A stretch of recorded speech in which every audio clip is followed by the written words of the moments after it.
కొంచెం వెనక ముందు అయ్యేటట్టుంది. అదేవిధంగా అధ్యక్ష కొమరం భీం ఎవరు అధ్యక్ష? కొమరం భీముడు ఎవరి కొమరం భీముడు?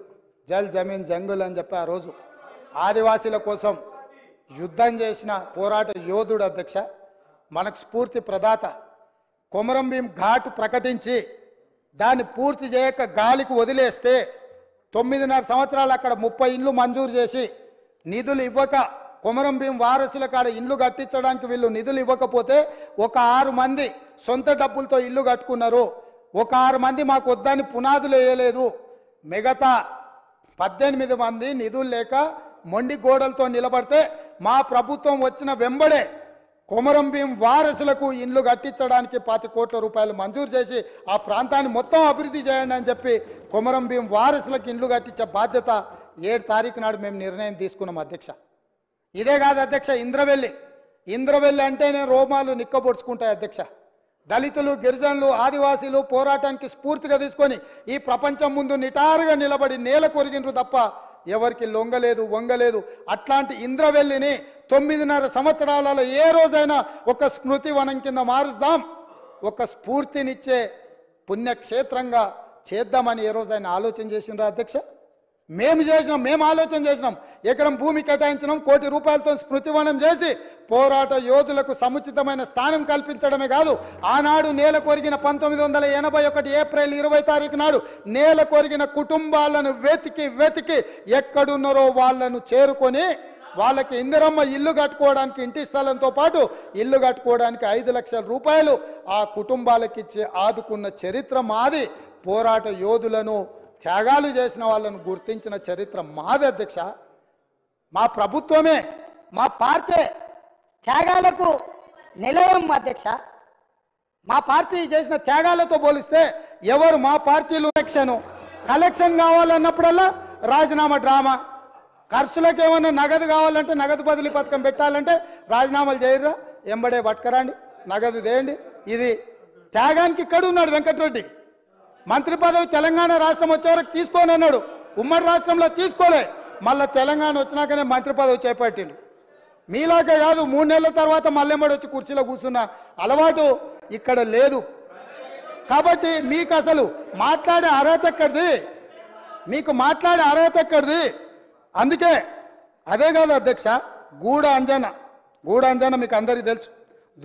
దొర పీకుడేందురో అని మా గొప్ప కవి, ప్రజలలో చైతన్యం తీసుకొచ్చినాడు. గ్రామాన దళితుల, గిరిజనులను చైతన్యం చేసినాడు. గూడ అంజన్న క్యాన్సర్ వచ్చి చచ్చిపోయే ముందల చివరి రోజుల్లో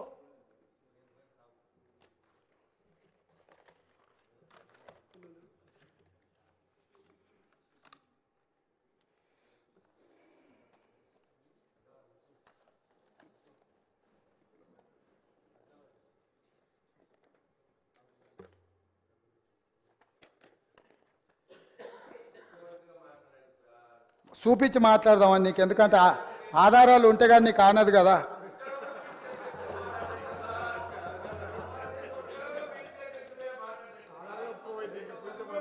గూడ అంజన్న కన్నుమూత. ఆయన చివరి కోరిక ఏంది అధ్యక్ష? పక్షవాతంతో బాధపడుతూ ఆసుపత్రిలో చికిత్స పొందుతున్న సమయంలో ముఖ్యమంత్రి కేసీఆర్ను చూడాలనే చివరి కోరికను అంజయ్య తన కుటుంబ సభ్యులకు తెలియజేశారు. మొదట అంజయ్యను పరామర్శించేందుకు కేసీఆర్ వస్తారని సీఎం కార్యాలయ సిబ్బంది చెప్పినా తర్వాత రాలేదని భార్య హేమమాలిని చెప్పారు. గూడ అంజన్న చివరి కోరిక ఒక్కసారి కేసీఆర్ను కలవాలి, పలకరించాలి అని. గూడ అంజన్నను పరామర్శించడానికి కూడా రాజసౌధంలో నుంచి వీళ్ళు బయటికి రాలేదు అధ్యక్ష. అంటే ఈ తెలంగాణ సమాజంలో కవులకు, కళాకారులకు వీళ్ళు ఇచ్చిన గౌరవము, మర్యాద, గూడ అంజన్న పరిస్థితే గిట్లుంటే తెలంగాణలో పరిస్థితులు ఎట్లున్నాయో మీరు ఒక్కసారి అర్థం చేసుకోండి అధ్యక్ష. నేను ఎందుకు చెప్తున్నా అంటే వాళ్ళలాగా మేము కాదు అధ్యక్ష. గద్దరన్న వినతి పత్రం ఇద్దామని ప్రగతి భవన్ ముందల పోయి ఎర్ర టెండకు మిట్ట మధ్యాహ్నము 3 గంటలు అక్కడ నించుంట కూడా లోపలికి రానియలేదు అధ్యక్ష. గద్దరన్న చనిపోయిన రోజు ఆసుపత్రికి వచ్చి పోలీసులు అక్కడి నుంచే శవాన్ని ఇంటికి తీసుకెళ్ళి అక్కడికక్కడ దాన సంస్కారాలు చెయ్యాలనే ప్రయత్నం చేస్తే మేము అక్కడికి వెళ్ళి నిలబడి గద్దరన్న శవాన్ని తీసుకొని వచ్చి ఎల్బీ స్టేడియంలో పెట్టి ప్రజల సందర్శనార్థం పెట్టి లక్షలాది మందిని తీసుకొచ్చి సందర్శించే విధంగా చేసి గద్దరన్నకు నివాళులు అర్పించే అవకాశం తెలంగాణ సమాజానికి అంత మేము ఇచ్చినాం అధ్యక్ష. 10 నిమిషాలు చంద్రశేఖరరావు గారికి గద్దరన్న శవాన్ని అయినా నివాళులు అర్పించడానికి సమయం దొరకకపోతే వీళ్ళ తెలంగాణ ఉద్యమకారులను గౌరవించేదని మీ ద్వారా అడుగుతున్నా అధ్యక్ష.